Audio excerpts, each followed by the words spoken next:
Thank you, Pali. Yes, we are joined by Lucia Dramat, who's here to give us some insights on how to flip your body's longevity switch to live a longer, more fulfilling life. Welcome to Afternoon Express. Thanks for having me. So, what is your definition of longevity? For me, the idea is to live long, but to live well. Yes. That is the simple, short and sweet. Absolutely. Long, but well. And that speaks to the fundamental difference between health span versus lifespan. People are like, oh, I want to live really long, but having a lifespan is not the same as a health span. A health span is being able to live long, disease-free, whereas a lifespan is living a long life, but you could be diseased for like 50 years of your life, which is where you don't want to be. So how do we tap into the health span of life in terms of longevity? What's your advice? Obviously, when we look at life, there's multiple facets, and there are these different parts that make up a good quality of life. Yes. And so, what you're putting into your body, how are you fueling your body? How's your body moving and doing the things that it needs to do? So your fuel, your movement, are you able to move around? Are you able to go where you want, do what you want, play with your kids, play with your grandkids, do all those things? So the movement of your body. And then mindset is such a big thing because it controls so much of what we allow ourselves to do. So where's your mindset? And then also your connection. Are you connected? Are you part of a community? Are there people that depend on you and you depend on others? Because no man is an island. And I think all those little parts of the puzzle put this beautiful life together. And that long, beautiful, living well, good quality life is built with those little facets. I love that, Lucia. And I also think that you're such a wonderful example and interviewee as well as expert right now, because you've got two young twins that are what, a year old? My twins are 1 year old, and then I have a grade 1, all boys. Very busy. I can imagine. Well, living life at home. So how do you put all of that into place? Because I've got no doubt you're sleep deprived, right? 100%. I've got no doubt that you are eating leftovers from your little kids' place all the time. How do you, within this storm, beautiful, blessed storm, find the time to put all those longevity practices into place? You know, for myself, I don't try and do it all. I am so happy to receive help. I believe in help, I believe in community, and that is that community part. There are people that I depend on to make my life possible, to make my family's needs, make sure that they are met. So I need help. Being here today, someone's looking after the twins.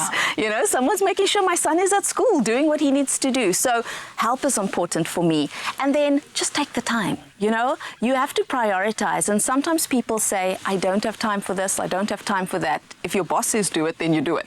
So how come that happens, right? That the boss's words take precedent. So you have to decide for yourself, what takes precedence in my life? What is the priority? What am I going to feed myself with? And what am I going to do because these are the goals, or this is the purpose of those actions? And so for myself, I take the time because I know I need it. If my cup's not full, then who am I going to fuel? Yes.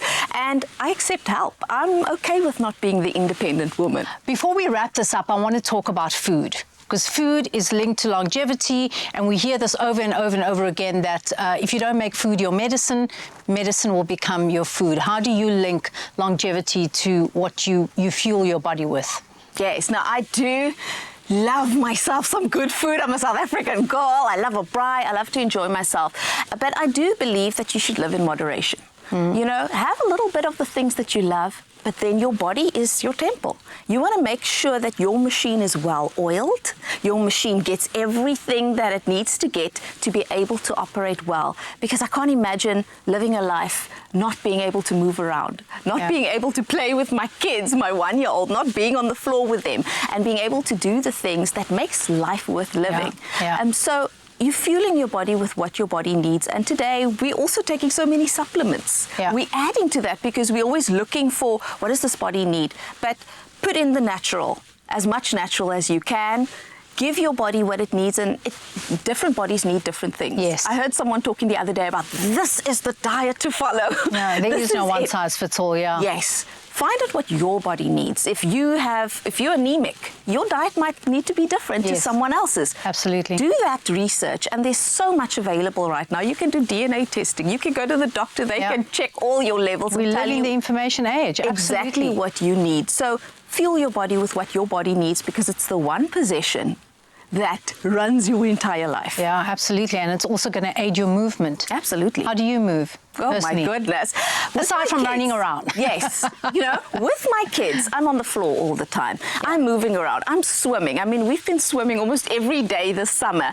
It's just part of life. And I think that sometimes we put this burden on ourselves, like I have to gym 2 hours a day and I have to do this. And if you open a program, you're thinking, I have to gym outside for 45 minutes. I have to gym inside for 45 minutes. How am I going to do this? Yeah. Sometimes you just have to include functional movement into your life. Yes. Whether it is the cooking, whether it is the cleaning, whether it is the playing with the kids or going for a walk, actually include those things in your life that you have access to. Yes. So that we don't put this high benchmark of it has to be like this, otherwise it doesn't count. Yeah. No, walking up the stairs instead of the lift counts. Yes. Going for that long walk, even if it is in the mall, it counts. Yes. All of those little things count. Just include it in your life. So you make your movement intentional. Yes. And thank you. Make adjustments. Thank you so much, Lucia.